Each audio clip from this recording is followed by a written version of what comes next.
Thought Bubble Audio. Werewolf bar mitzvah, spooky, scary. Boys becoming men, men becoming wolves.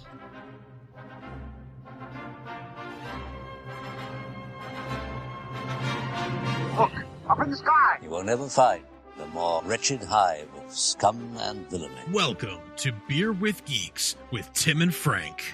Who are you?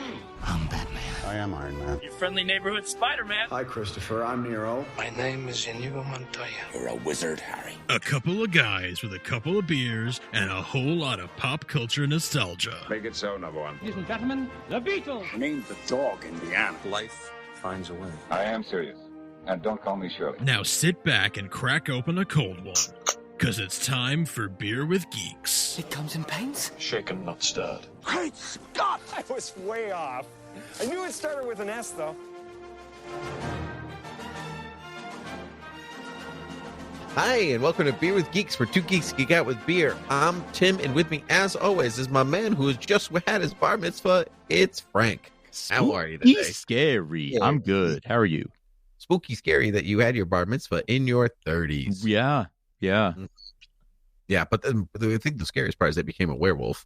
That's the strange I part. would say that was the scarier part. Yeah. How are you doing, bud? I'm very good, Frank. I'm very good. She might kill me for saying this on the air, but I want to say it anyway.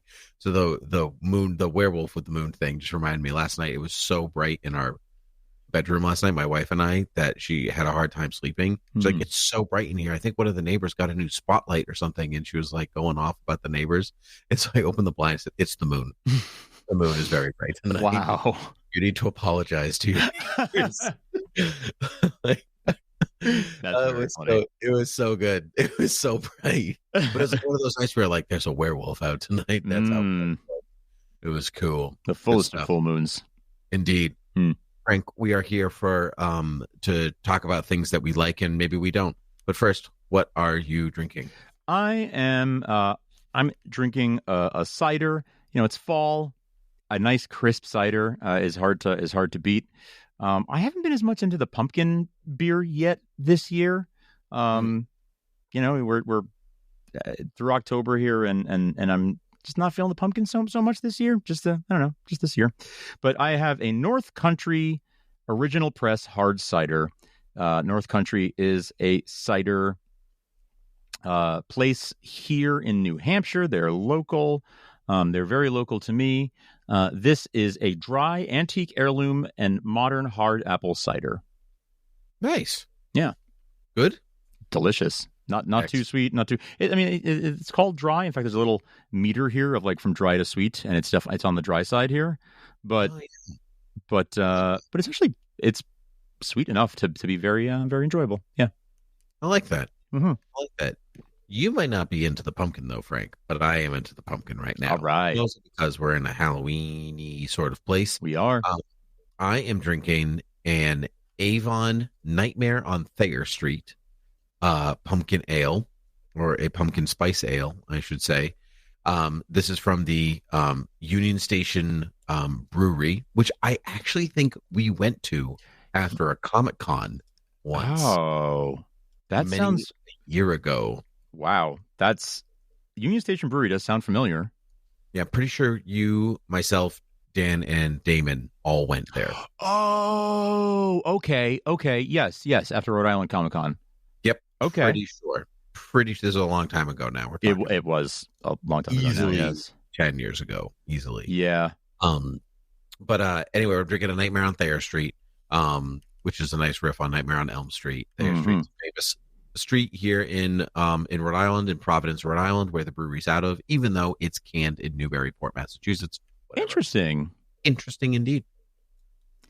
Interesting. You know, I do know of a brewery or a brewery, I guess, beer packaging facility in Northern Mass where I know someone who works there, and they have disclosed that a lot of other sort of regional breweries have their beers packaged at this plant.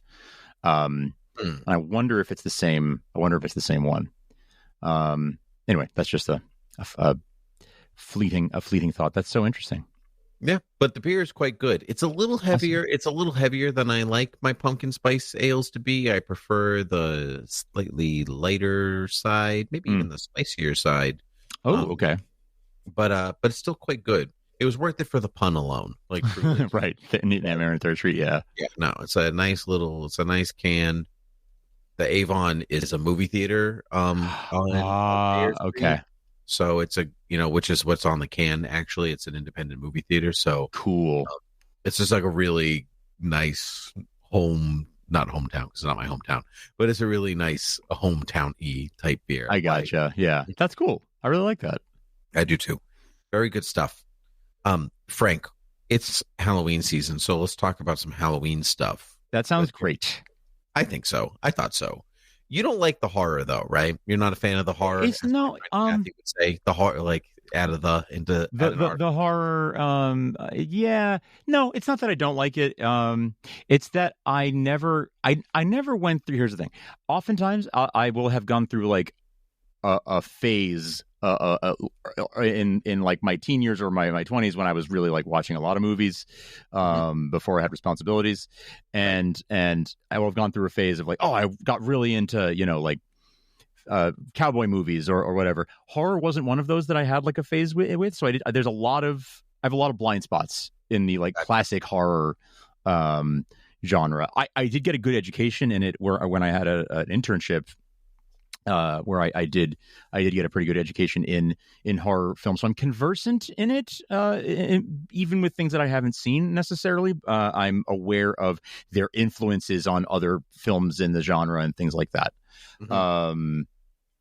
So I'm able to converse about it usually, but there's lots of classics that I haven't seen. We were just talking about how I had never seen The Shining before 8 or 10 years ago when we talked about it here. That's right. So. Yeah. Well, it's interesting that you say all that, Frank, because we're not going to talk about any of those movies. Cool. I do have a side question before I actually continue on. Did you have a cowboy phase when you watched Westerns? Because you used that as your example. It's actually no. It was a totally random example out of my hat. No, I was like, that was just something I didn't have one of those. You, and I was really curious. Yeah. No. I mean, I had like indie movie phase. Sure. What I would call like maybe a classic movie where I was like sort of like, oh, let's watch Bridge over the River Kwai and Lawrence of Arabia and all those, that kind of stuff. Sure. Hilariously, same director, but good choices. There you go. Yeah. For the non-horror people out there, or you have a family and you really don't want them seeing gushes of blood like sure. out of beds or whatever and whatever else, there are definitely movies out there for people who want to enjoy spooky season but don't want to just be like, well, I'll watch this serial killer movie, I guess. Sure. You want something spooky, but you don't want Texas Chainsaw. Right, because I think there is a really fine, there can be a fine line between something that is like horribly scary and just spooky. Yeah. Or fun inside spooky season. And so I have a huge list here. I'm going to talk about some movies that we have seen or haven't seen and maybe why they're worth watching. Some of them are not for kids. Some of them are certainly just for adults, like my first one, which is Shaun of the Dead. Yes. Which is a great, it's not something that I immediately think of when I was like, I should watch a scary movie around Halloween. Like, why don't I like veer towards Shaun of the Dead or even Hot Fuzz for that matter? Like once the murdering starts happening, like it can get like pretty slashy. Sure. I guess. Yeah, that's true. That's a good point. Yeah. Yeah. You've seen Shaun of the Dead, right? Oh, loved Shaun of the Dead. Yes. Seen it several times. I love that movie. It was that was a big one for me in I guess college. I don't think it was out when I was college. It wasn't high school. Maybe before. But yeah, it came out I think when we were in high school. Did it? Okay. Pretty sure. Well, I saw it in college. Okay. I think I did two. I think it was the first. I think I saw Hot Fuzz first. Oh, interesting. As far as the Edgar Wright movies go, and then I went backwards to Shaun of the Dead. But it's great. I like movies that play with the tropes, especially comedy movies. And so as far as satire goes, it's just gonna hit on all the nice zombie movie tropes that there are to play with. And speaking of that, even Night of the Living Dead, which is the movie that basically invented the zombie movie tropes, is not an incredibly scary movie by like today's. No, it's not. So it's absolutely a movie that you could watch and enjoy, like without feeling like you have to lock all your doors. But you should lock all your doors anyway for safety. Well, yeah, that's just a good idea in general. Right. I feel like I would be, like I wouldn't have a problem watching that with like a teenager. No. You know what I mean? Like that's not. Compared to stuff that today, like that's not really anything to be that scandalized by. No, it's also public domain, so don't pay for it, and you like don't go anywhere and actually give anybody money. You can just watch it for free on YouTube. That's true. You can. Yeah. I mean, not all of the classic horror movies out there are like scary, not scary. Like any of the Universal monster movies, are great, easy watches. I mean, my 3-year-old likes Bela Lugosi's Dracula because it's amazing. Less violent than most Disney movies. Yeah. Actually, all Disney movies pretty much. Pretty much. Yeah, it's pretty wild how censored it is. And she's just like, it's just Dracula walking around talking to people, not biting anybody. Yeah. No blood, nothing. Hays Code was a hell of a thing. It was. The craziest moment in that movie, like scary, is when Renfield falls down a bunch of stairs. That's it. That's the big moment. And I love it. It's great. It's very atmospheric, but you have to be into it. But anyway, Cabin in the Woods. You ever see Cabin in the Woods? Love Cabin in the Woods. I watched Cabin in the Woods with our friend Andrew the night that he helped me move into my first apartment. Oh, that was your first apartment movie? First apartment. We got all my stuff in, had no furniture yet, but like sat on the floor, ate pizza, and watched Cabin in the Woods. Nice. I wish I remembered what my first like thing that I watched when I moved out was. That's interesting. I remember I house sat for somebody in September, October. Like technically that was the first time I had really like moved out. I was out for I would be house sat for about 2 months. Oh. And so do you remember this? I do vaguely now that you mention it. And but I don't really remember what I watched. I do remember reading Edgar Allan Poe though. Okay. In like a big creepy Victorian-ish house that I, wasn't used to. So it was definitely haunted anyway. That is so great. Yeah. It definitely is gory. It's not sure. Like yes. But it just kind of like Shaun of the Dead, it's just a big send up to all right. Satiric or just a satiric look at all these horror parts. Like, don't go into the cabin. What are you, crazy? Don't touch the thing that's in the thing. And yeah. It's just really, it's great. Don't climb up that pile of razor blades to get the chainsaw. Like, yeah, it works the best if you've at least seen Evil Dead. Like, it works much better. Yeah, that's fair. Yeah. Which is a horrifying movie, just so we're clear. Yes, not for the non-horror movie. No, Sam Raimi is not really for the faint of heart. It is not, unless you put on Army of Darkness, which is not terribly scary. That one I've not seen. It is more of a comedy than that is part of the Evil Dead series. Interesting. You probably haven't seen it because it's more sword and sorcery than anything. That would do it. But I've only seen it once, but I don't recall it like anything in it actually being scary. Gotcha. Like it's maybe scary in the same way that like Doc Ock's tentacles taking out the surgeons are scary. Sure. Which to say is not at all. Right. But like filled with that like horror. Yeah. But it's good.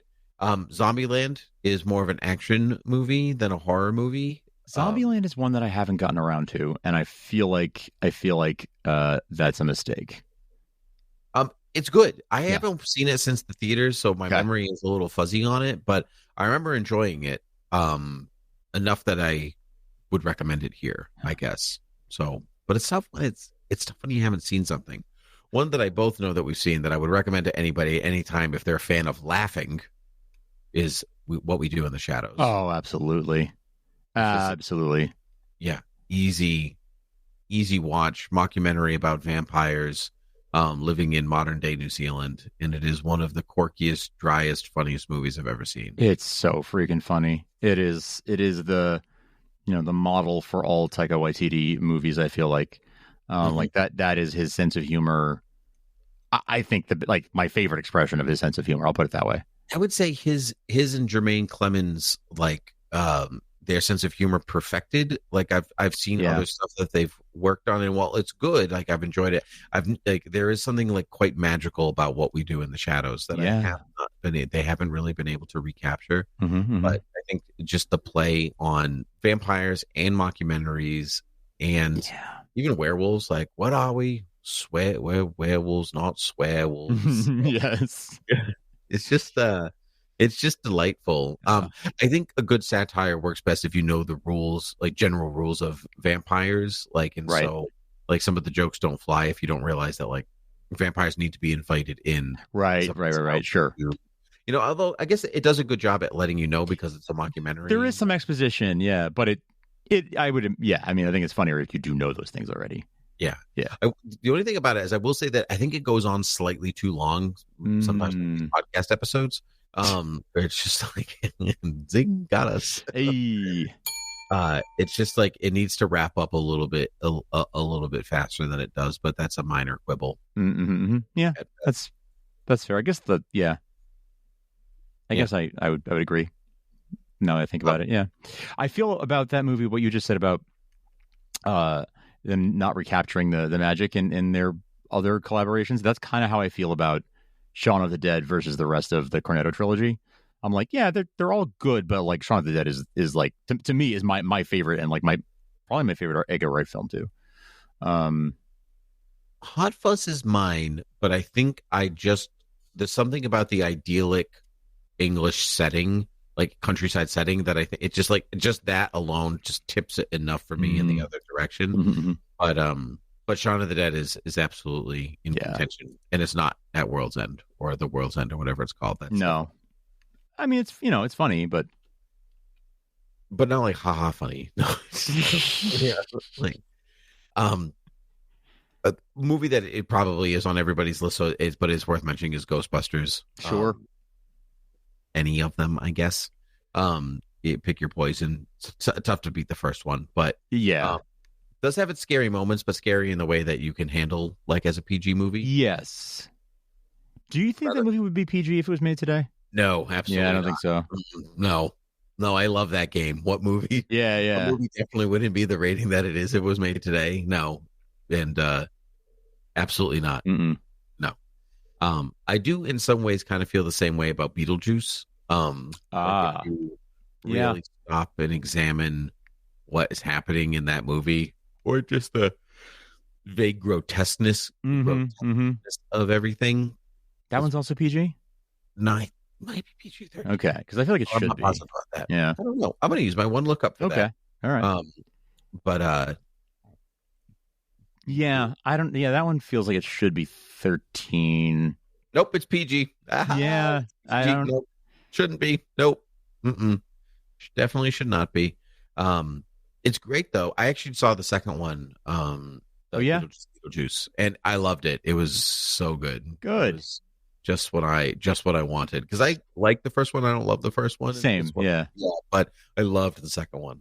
Good. All right. It felt like it was written by Miles Miller and Al Gough. I don't know. Yes. And part of it felt like a Smallville episode to me. Really? Like the structure or what? The structure, like what's happening in it, like the twists that occurred, like all of it. I was like, this is classic Smallville, and I love it. Yeah, I love it. That. Yeah, I love it. They had Wednesday, now they have this. Like, I love that they're doing a thing. They're having a second act, having a moment again. Yeah. Worth noting more in the family friendly side of things. There's always Nightmare Before Christmas. Yeah, wouldn't generally like sometimes like we'll be out and my daughter will be like, who's that? She's looking at Sally or anything, and I'm like, that's Sally from Nightmare Before Christmas, but I feel like you're like 3 is not it. Yeah, not yet. It's wild considering she likes Bela Lugosi. Yes, but why is that movie more appropriate to me than Nightmare Before Christmas? How times have changed. It was wild. Tim Burton's aesthetic is not meant for the young. No, it's not. No, it's not meant for the young. Yeah, but which one is slightly more acceptable, I think, in that lineup is Corpse Bride. You have to explain what a corpse is, which I don't know. Yeah. But besides that, That one is a little bit more on the more appropriate side. Huh. But even Coraline, which is Henry Selick, it's not Yeah. Tim Burton, but like they all exist in this weird macabre world that is family friendly, paranorman, but they all exist in this macabre world, but is not appropriate. Right. Yeah. But you know what is appropriate though? What? Not really, not for kids, but for everybody else. Young Frankenstein, great Halloween movie. Great Halloween movie. Yes. Not scary at all. Yeah. No, not scary at all. Not for kids, but not scary at all. Very funny. A classic. A classic, like Great Pumpkin is a classic, right? Yeah. You know, yeah. like obviously, you know, one that you go for. Hocus Pocus. Yeah. It is funny how much of Hocus Pocus is about virginity, though. Like as a kids movie, like how they just make fun of this kid for like this child, like actual child for being a virgin, and that's the joke. I feel like that's probably not something that would get made today either. Yeah, it's almost like the mother son love story from Back to the Future. Like it's just not. Yeah, that wouldn't be made. That wouldn't happen today. Back to the Future. It's just not. It's just not something that you would see today. No, it's not. You're right. Yeah, but it's okay. Did you ever see the Frighteners with Michael J. Fox? That it made me go no Back to the Future. No, I have not. It is a film about ghosts in New Zealand. Okay. And Michael J. Fox plays a ghost hunter.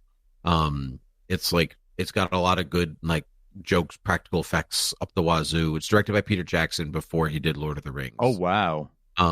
And so, but it's kind of it's a bit of like a forgotten Peter Jackson and Michael J. Fox movie, but it is good. I recommend if you like both of them because it's not in the horror zone, but it is a good time. I'm not familiar with this one. Yeah, maybe worth checking out, especially for the Michael J. Fox people. Yeah. Also worth checking out if you're a musical person. Little Shop of Horrors. Oh yes, absolutely. Halloween movie. Yep. The great Alan Menken. A little quirky, a little over the top, but a good time. Exactly. Yes. You plus one to all those things. Absolutely. Yeah. It's a rollicking good time, but yeah, it's definitely a little quirky and a little weird. But like that's Ashman and Menken. True. That is true. I also think that like if you're not a fan of like real horror, like if you're not going to go watch, I don't know, The Shining, right? Yeah. Then you basically kind of have to settle for quirky, which is like the off kilter is kind of like that like uncomfortable place is like just enough to get you to feeling spooky because you feel uncomfortable, but you're not scared. You know, that's like a place worth being in if you're not fully into the horror thing. Yeah, that's a really good point. Actually, I never really thought about that, but you're right. Like if you're not into the horror thing, you're probably going to end up with something that's quirky or parody or like, yeah, interesting. Yeah, I think like the Addams Family is a good example of that. Yeah, right? yeah. There's nothing scary about the Addams Family. They're just a really goth family, right? Yeah, they're just quirky. They're just quirky, right? Or even the Munsters, right? You know, like my wife and I were watching the Munsters the other day, and it's like it's amazing how they can get so much leverage out of the same joke. Oh yeah, they think they're normal, and everybody else thinks they're weird and monsters, but they don't understand. It's the same joke every single episod. It is. But every episode is funny, like every single one. It is the Beverly Hillbillies of paranormal creatures. I don't know. Yeah, no, that's right. But like that's as like as close like I'm slightly uncomfortable because people like they are. The Addams Family isn't scary, but you like this is kind of like off kilter, off puttiness. I don't know, like you know, a Dutch angle. I'm gonna watch. Yes, my head tilted, and I don't know if I feel weird about it. Yeah. So those are good ones. I watched for the first time last year Monster Squad. Have you ever seen Monster Squad? No. It's a movie about like Dracula, Frankenstein's creature, the Wolfman, and they all kind of team up, and it's about a bunch of kids who stop them. Oh, nice. Neighborhood. So it has that. Do they fight them in a soccer arena? Is that what happened? No, they don't. I don't know who would win. It would be probably Dracula in this one. It's pretty powerful in this one, but it's got that like it's got the 80s, like the real 80s, like Stranger Things quality. Gotcha. Yeah. Okay. the Goonies or whatever. It's basically the Goonies with monsters Cool. instead of pirates and an Italian mob, But Cool. it was just, I remember it being very loud and screamy. It was like also very 80s. Yes. But it was fun. Like, it was pretty harmless by the end of it. So there's always that. Who's in that? Anybody I would know, or was it made by anyone I would know? But I already used my one lookup, and That's fair. I don't remember. Okay. I cannot remember. This is one that he doesn't get brought up on Halloween lists a lot, but I think he should. Is basically most of M. Night Shyamalan's movies. Yeah, because they're all, yeah, you're right. I mean, they're all spooky or creepy. Yeah. In that off-putting, unsettling way that even if they're not straight up scary, they are unsettling. It's enough to spook you out. Yeah. It's just a little bit of enough to spook you out. In The Sixth Sense, Signs, The Village, Lady in the Water, Trap. Trying to think of some other ones. Old. Wow, why do I know so much of his? You know a lot of his filmography. Yeah, that's impressive on my part. And not all of them are like super scary, like Unbreakable and then Glass. And are not. What's the one with James McAvoy? Split. That was quite good. I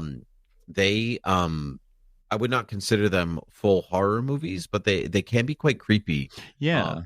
Maybe Split actually is arguably the creepiest out of all of them. It actually has some genuine thrills in it, but like Signs is a great way to go if you just want something that like kind of vaguely gives you the willies. Yeah, that's right. Yeah. There's a lot of room, I think, for thrillers that are not horror, like psychological thrillers. Mm-hmm. Yeah, I mean, Psycho is a great way to go for that. I mean, like technically it's a horror, but it's so old you're probably not going to be scared by it anymore. Yes, a lot like Night of the Living Dead in that way. Yeah, pretty much. Like you could just straight up watch Psycho and be like, that was a good movie. Yes. Not scared at all. But I'm not going to take a shower for the next 4 years. Yeah, right? sure. Yeah. There's always Casper if you're in a in a different direction. Yep. I saw a movie a couple of years ago called Ready or Not, which is about like a new bride that's hunted by her new like in-laws, by her family. Ooh. It's like a dark satire, I guess. But I really enjoyed it. It was it's like a lot of fun. That sounds like a lot of fun. In their way, but they just don't they like completely underestimate her, and she is amazing. Nice. And that's like, it's like kind of one of those, but it's a nice, like funny, like, because you're in law, like, yeah, laws kind of thing. Yeah, I guess Get Out kind of falls into that category. Get Out, yeah. Yeah, I didn't find Get Out particularly scary, but it is worth watching. Yeah. Right?